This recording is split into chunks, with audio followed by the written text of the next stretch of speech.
لله رب العالمين والعاقبة للمتقين والصلاة والسلام على رسوله محمد وعلى آله وأصحابه أجمعين. أما بعد فأعوذ بالله من الشيطان الرجيم. بسم الله الرحمن الرحيم. الله يا أيها الذين آمنوا لا تتخذوا اليهود والنصارى أولياء بعضهم أولياء بعض ومن يتولهم منكم فإنه منهم. صدق الله مولانا العظيم وصدق رسوله النبي الكريم ونحن على ذلك من الشاهدين والشاكرين والحمد لله رب العالمين.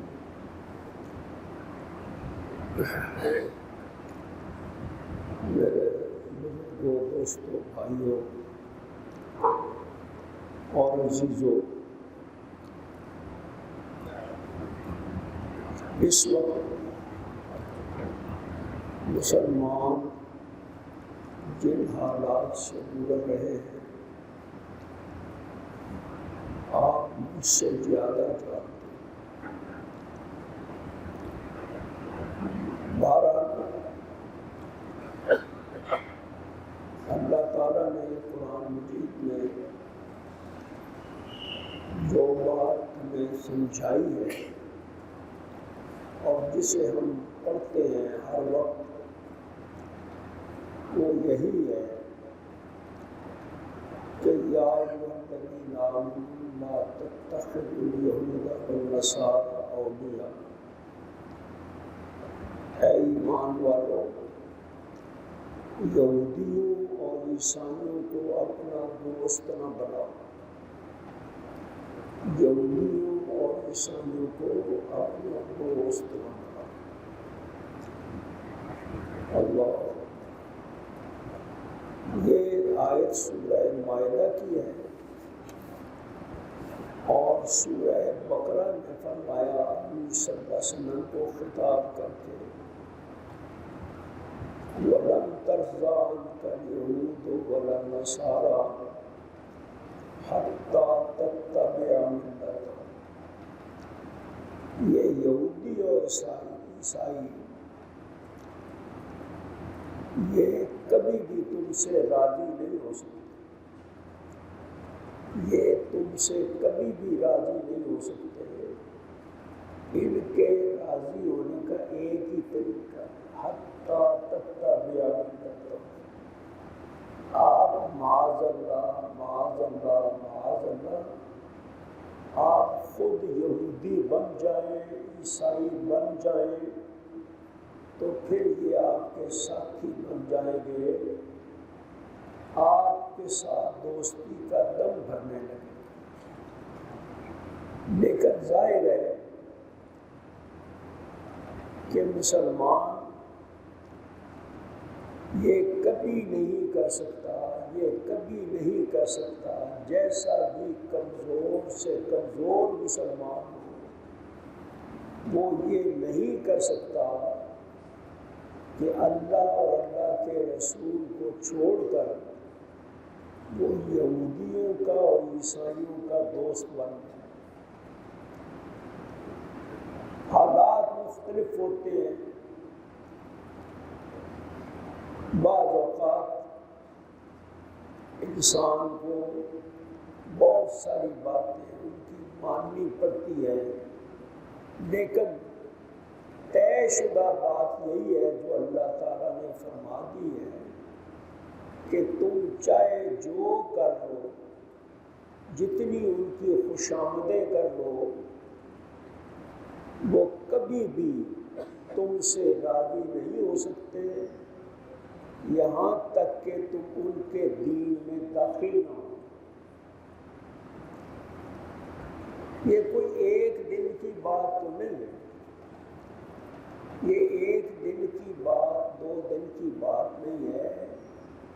یہ نبی اکرم صلی اللہ علیہ وسلم کی تشریف آوری جب ہوئی ہے تو اس کے ساتھ ہی ان کا بغض شروع ہو گیا۔ ساری کتابوں میں لکھا ہے، قرآن مجید میں بھی لکھا ہے کہ نبی اکرم صلی اللہ علیہ وسلم کی تشریف آوری سے پہلے یہ حضور صلی اللہ علیہ وسلم کا نام لے کر، حضور صلی اللہ علیہ وسلم کا ذکر کر کے اللہ تعالیٰ سے دعائیں مانگتے تھے کہ یہ ظالم جہاں ہم رہ رہے ہیں، جو ہم پر ظلم کرتے ہیں، اس ظلم کا مداوع کون کرے گا؟ ہماری کتابوں میں لکھا ہے کہ وہ محمد مصطفیٰ صلی اللہ علیہ وسلم تشریف لائیں گے اور وہی ہمارے دکھوں کا علاج بنے۔ لیکن قرآن مجید آپ پڑھنے لگے، قرآن مجید کا شاید ہی کوئی واقعہ ایسا ہو کہ جس میں حضرت موسیٰ علیہ السلام کا ذکر نہ ہوا۔ حضرت موسیٰ علیہ السلام کا بہت زیادہ ذکر ہوا ہے قرآن مجید میں، اور یہودیوں کا ذکر، عیسائیوں کا ذکر اللہ تعالیٰ نے بہت تفصیل کے ساتھ بتایا، اور ان کی دشمنیاں مسلمانوں کے ساتھ اللہ تعالیٰ نے اجاگر کی۔ اب یہ ہم بھولے ہیں، بے وقوف ہیں یا کیا ہے؟ صحیح بات تو یہ ہے کہ وہ کہتے ہیں کہ جو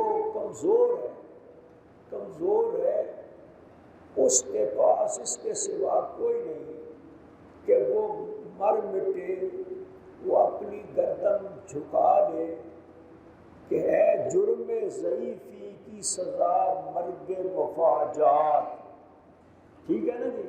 ہے جرم ضعیفی کی سزا مرگ مفاجات۔ جہاں ہم بیٹھے ہوئے ہیں یہ بھی ہم اپنے آپ کو یہ سمجھ کر بیٹھے ہوئے ہیں کہ چلو جی ہم مسلمان ہیں، پاکستان میں رہتے ہیں، لیکن حقیقت تو یہ ہے کہ پاکستان کی ساری رجیم، میں نام نہیں لیتا، نام لینے کی کیا ضرورت ہے، آپ کو بھی پتہ ہے اور مجھے بھی پتہ ہے، من اولہ و آخرہ، یہ سارے کے سارے امتی ہیں یہودیوں کے اور عیسائیوں، یہ سب کے سب، میں سب کا ذکر کر رہا ہوں۔ بچے ہیں تو چاندی بچے ہوں گے، جن کے ہاتھ میں کمان ہے پاکستان کی، وہ ہمارے نہیں ہیں، وہ یہودیوں اور نصارہ کے، عیسائیوں کے اور نصارہ کے اور یہودیوں کے دوست۔ جو کچھ آج کل ہو رہا ہے ساری دنیا کو معلوم ہے کیا ہو رہا ہے۔ میں نے کچھ چیزیں خود اس واسطے لکھ کے لایا ہوں، تیار کر کے لایا ہوں کہ ایک ایک لفظ، وقت تھوڑا ہوتا ہے، تھوڑے وقت میں میں ساری بات آپ سے عرض کر دوں۔ وہ یہ بات کہ دیکھیے اسرائیل جو کچھ فلسطین میں کر رہا ہے، اس تناظر میں دنیا بھر کے مسلمان ممالک کے حکمرانوں اور ان کی افواج کی سرد مہری کو دیکھیں، یا 1.5 ارب سے زیادہ مسلمانوں کی اس بے بسی کو جو یہ سب کچھ ہوتا ہوا دیکھ رہے ہیں، لیکن کچھ کرنے سے قاصر ہیں۔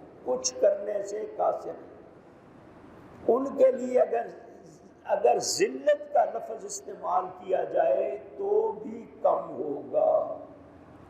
ہمارے لیے بھائی حضرت، ہمارے لیے کیا کہ ان کے لیے، ہم مسلمانوں کے لیے اگر ذلت کا لفظ استعمال کیا جائے تو وہ بھی کم ہوگا۔ مسلمانوں کو شاید ہی کبھی ایسی اجتماعی ذلت کا سامنا ہوا ہو جس کی تمام تب تر ذمہ داری ان کی اپنی ہے۔ یہ سب اپنی کمائی کا نتیجہ ہے۔ جہاد کو بلا دیا، بلکہ اس کا نام لینے کو امریکہ اور یورپ کو خوش کرنے کے لیے دہشت گردی سے جوڑ دیا۔ اگر سنیں، سمجھ آ رہی ہے؟ یعنی جہاد کا نام تو نام لینا بھی امریکہ اور یورپ کو خوش کرنے کے لیے جہاد کا نام مسلمانوں نے خود دہشت گردی سے جوڑ دیا۔ اسلام دشمنوں کے ایما پر امت کے تصور کو تار تار کرنے کے لیے کہتے ہیں سب سے پہلے پاکستان۔ یہ نعرے لگائے کہ اسلام کی بات بعد میں کرو، سب سے پہلے پاکستان۔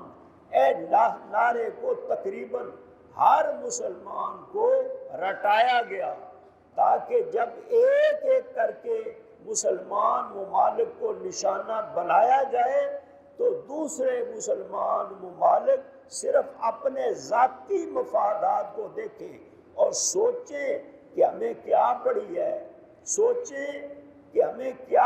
ہے، کہ ہم کسی دوسرے مسلمان ملک یا دنیا کے کسی بھی خطے میں مسلمانوں پر ہونے والے مظالم پر بول لیں، ہمیں کیا ضرورت ہے۔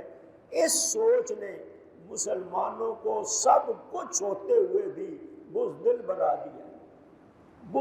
بنا دیا، ذلیل کر دیا، امریکہ اور یورپ کی ایسی غلامی میں دھکیل دیا کہ ان کے مفادات کے تحفظ کے لیے تو ہم لڑتے بھی ہیں، مسلمانوں تک کو بھی مارتے ہیں۔ انہی کے اسلام دشمن اتحاد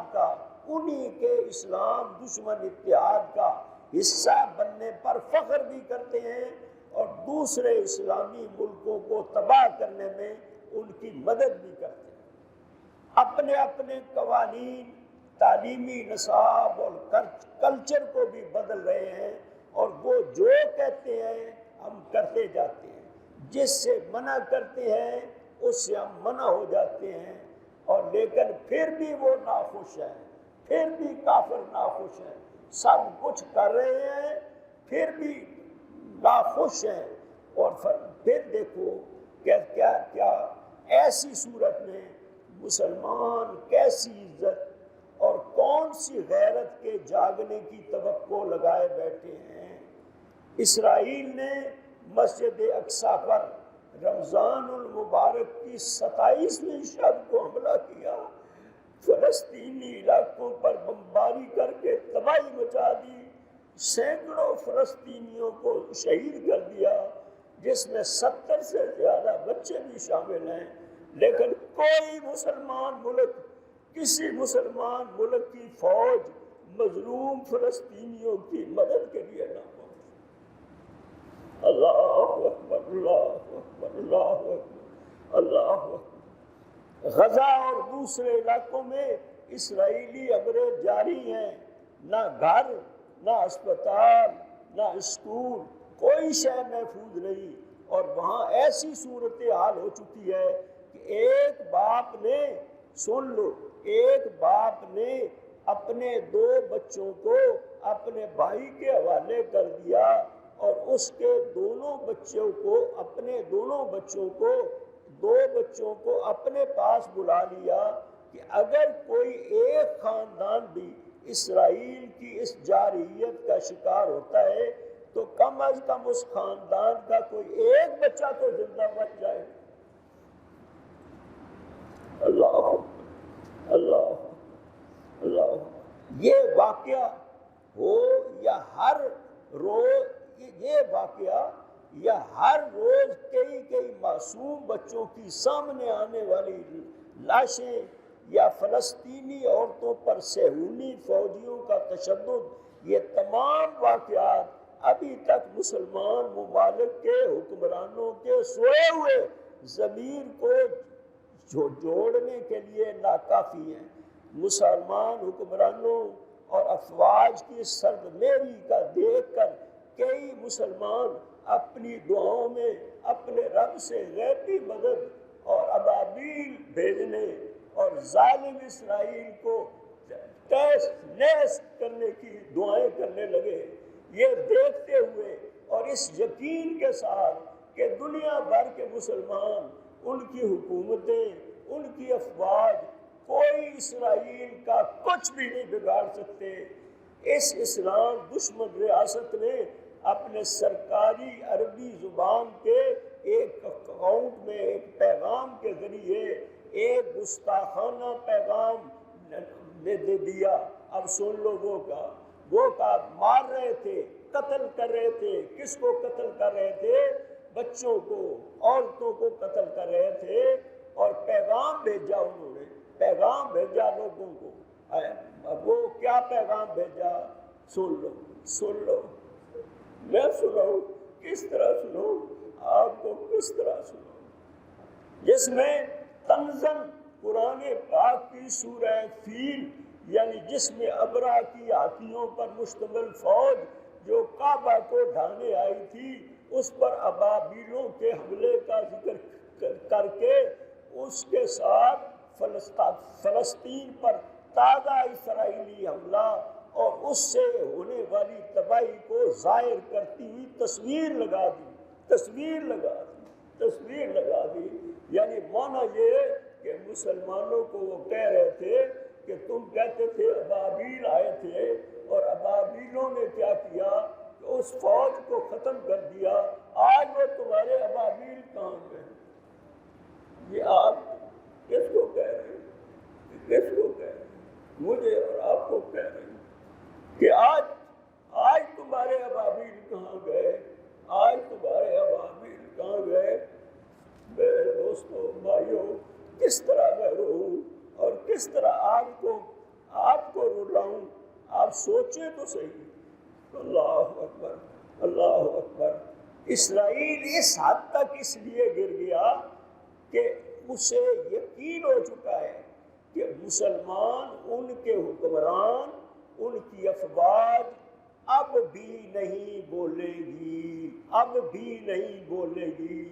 اگر دنیا بھر کے مسلمانوں، ان کے حکمرانوں اور افواج خاموش ہیں تو ہم سلام کرتے ہیں فلسطین کے مسلمانوں کو کہ تمام تر مظالم کے باوجود وہ اسرائیل کے سامنے ڈٹ کر کھڑے ہیں، وہ ڈٹ کر کھڑے ہیں۔ اسرائیل کی طرف سے F-16 طیاروں اور جدید ترین میزائلوں کے حملوں کا مقابلہ بڑی جرأت اور بہادری کے ساتھ، پتھروں کے ساتھ ہتھیار بنا کے کر رہے ہیں۔ ظالم اسرائیل کو ظالم امریکہ مکمل سپورٹ کر رہا ہے، جدید اسلحہ بھی اسے فراہم کر رہا ہے، جس سے فلسطینی بچوں، عورتوں سمیت سب افراد کو بے دردی سے نشانہ بنایا جا رہا ہے۔ اس کے جواب میں پتھروں سے لڑنے والے، پتھروں سے کے ذریعے لڑنے والے فلسطینی پاکستان اور دوسرے ممالک سے مدد مانگ رہے ہیں۔ خود نہیں آتے تو اسلحہ ہی ہمیں دے دو کہ ہم اپنا دفاع کر سکیں، مگر شاید ہم یہ سب سننے دیکھنے سے قاصر ہو چکے ہیں۔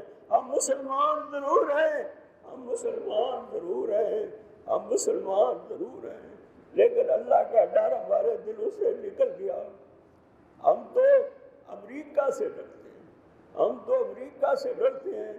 اسلام تو ایسی صورت میں جہاد کا حکم دیتا ہے، لیکن ہم امریکہ کی لونڈی اقوام متحدہ کے آگے ہاتھ پھیلائے بیٹھے ہوئے ہیں کہ اسرائیل کو روکو، یہ جاننے کے باوجود کہ اقوام متحدہ میں جو قرارداد اسرائیل کے خلاف پاس ہو جائے اسے امریکہ فوراً ویٹو کر دیتا ہے۔ مطلب یہ ہے کہ مسلمانوں کو اور مارو، انہیں اور ذلیل کرو۔ سن رہے ہو بھائی، میرے بیٹوں، میرے بھائیوں، میرے عزیزوں، یہ میرا رونا سن رہے ہیں آپ، میرا رونا سن رہے ہیں آپ کے دل میں بحیثیت مسلمان کے آپ بھی رو رہے ہوں گے، اللہ اکبر، اے اللہ تو ہمارے حال پر رحم فرما دے، ہمارے حال پر رحم فرما دے۔ اور ہم دیکھیں، مطلب یہ ہے کہ مسلمانوں کو وہ کہتے ہیں اور مارو، انہیں اور ذلیل کرو، اور ہم مار کھاتے جا رہے ہیں، ذلیل ہوتے جا رہے ہیں، اور ہم دعائیں کرتے ہیں۔ بتاؤ ہماری دعائیں کیسے قبول ہو سکتی ہیں؟ آخر کب جاگے گا مسلمان؟ کب جاگے گا مسلمان؟ کب جاگے گا مسلمان؟ میرے دوستوں، میرے بھائیوں، نبی اکرم صلی اللہ علیہ وسلم کے ہم غلام، شرم آتی ہے، شرم آتی ہے ایمان سے کہ ہم محمد مصطفیٰ صلی اللہ علیہ وسلم کے غلام، اور اس غلامی پر فخر کرنا چاہیے، فخر کرتے ہیں، لیکن صاحب شرم بھی آتی ہے۔ دیکھ لو وہ 313 تھے، 313 تھے، ان 313 نے سارے جہان کی کایا پلٹ دی تھے، ان کے پاس 6 گھوڑے، اللہ اکبر، 6 گھوڑے اور پھر کچھ شمشیریں، اللہ اکبر، تھے ان کے پاس 3 گھوڑے تھے، چند شمشیریں تھیں، لیکن بدلنے آئے تھے وہ لوگ سب دنیا کی تقدیریں، اللہ اکبر، اللہ اکبر۔ وہ تھوڑے تھے، تعداد میں تھوڑے تھے، دشمن تعداد میں کئی گنا تھا، لیکن اللہ تعالیٰ نے ان کو کامیابی دی، اور پھر نبی اکرم صلی اللہ علیہ وسلم کے لیے اللہ تعالیٰ نے جو آیتیں نازل فرمائی وہ کیا تھی؟ وَالَّذِي أَرْسَلَ رَسُولَهُ بِالْهُدَىٰ وَدِينِ الْحَقِّ لِيُظْهِرَهُ عَلَى الدِّينِ كُلِّهِ۔ اللہ کی وہ ذات ہے جس نے محمد رسول اللہ صلی اللہ علیہ وسلم کو مبعوث فرمایا، دنیا میں بھیجا حضور صلی اللہ علیہ وسلم کو، کہ کیوں بھیجا؟ لِيُظْهِرَهُ عَلَى الدِّينِ كُلِّهِ، تاکہ آپ اپنے دین کو جو اللہ نے عطا فرمایا ہے سارے دینوں پر غالب فرما دیں، اور غالب ہو گئے، غالب ہو گئے، مسلمان غالب ہو گئے۔ اور اللہ نے قرآن میں ان کو صحابہ کو کہہ دیا، لا تہنوا ولا تحزنوا، تم غمی نہ، غمگین نہ ہو اور فکر نہ کرو، انتم الاعلون، تم ہی غالب ہو گئے۔ لیکن ساتھ آگے ایک شرط لگا دی، شرط لگا دی، وہ شرط کیا تھی؟ ان کنتم مومنین، اگر تم مومن ہو گئے، اگر تم مومن ہو گئے تو غالب آؤ، اگر تم مومن ہو گئے تو۔ میں سوچتا ہوں، گھر میں بیٹھا سوچ رہا تھا، رات کو بھی بیٹھا سوچتا رہا، اب آپ کے سامنے بھی سوچتا ہوں کہ اللہ نے سچی بات فرمائی، اللہ سچا ہے، اس کا رسول بھی سچا ہے صلی اللہ علیہ وسلم۔ اللہ نے کیا فرمایا کہ لا تہنوا، آپ کمزوری نہ دکھاؤ، ولا تحزنوا، اور غم زدہ نہ ہو، انتم الاعلون، تم ہی غالب ہو گے، تم ہی غالب ہو گئے، تم ہی غالب ہو گئے۔ لیکن ایک شرط لگا دی، ان کنتم مومنین، اگر تم مومن ہو گئے تو غالب ہو گئے۔ دیکھو میں کہتا ہوں، ہمارے تو ہماری یہ مسجد، اس کا حال میں یہ بتاؤں کہ اس کا حال یہ ہے کہ تبلیغ والے اور طالب علم آ جاتے ہیں نا جب، تو مسجد میں رونق ہوتی ہے، تبلیغ والے بھی نہ آئیں اور تبلیغ والے بھی نہ آئیں، اور مطلب یہ ہے کہ اور مدرسے والے طالب علم بھی نہ ہوں، تو معاف رکھنا یہاں ایک صف بھی نہیں ہوتی نماز میں، ہزاروں آدمی ہیں میرے ارد گرد، ہزاروں آدمی ہیں جو رہتے ہیں، لاکھوں نہیں ہزاروں تو ہیں جو رہتے ہیں۔ کہاں رہتے ہیں؟ ہوٹلوں میں رہتے ہیں، یہاں رہتے ہیں، موجیں کرتے ہیں، کھیلتے کودتے ہیں، لیکن مسجد میں آنے کو تیار نہیں، مسجد کی بات سننے کو تیار نہیں۔ تو پھر کیا ہوگا؟ جو کچھ ہو رہا ہے یہی ہمارے ساتھ ہوگا۔ اے اللہ تو ہمارے حال پر رحم کر دے۔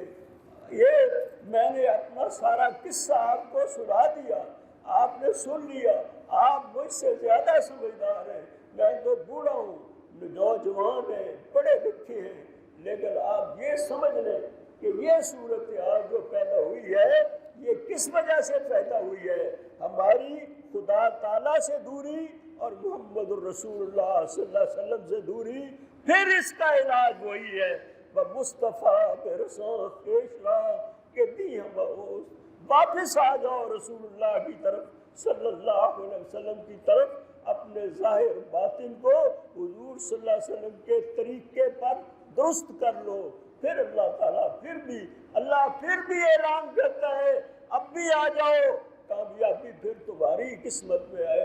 وآخر دعوانا